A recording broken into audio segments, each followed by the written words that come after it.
To ease the burden on families struggling with rising rice prices, the administration of President Ferdinand R. Marcos Jr. is set to roll out the sale of the long-awaited 20 pesos per kilo rice.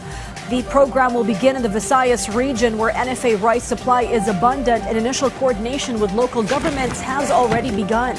The government aims to expand this nationwide by 2028.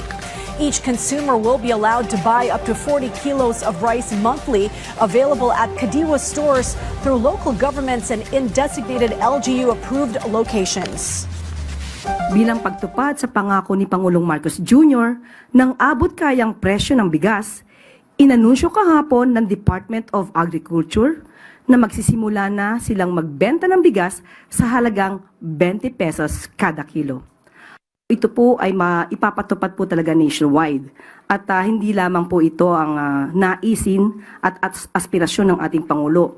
At sa susunod pong taon naisin po natin na mabigyan po ng sapat na pondo nang hindi na rin po kakailanganin ang anumang tulong mula sa LGUs. So yan po ay bibigyan po ng pondo para po maibsan po talaga ang kahirapan sa pagbili po ng napakamahal na bigas.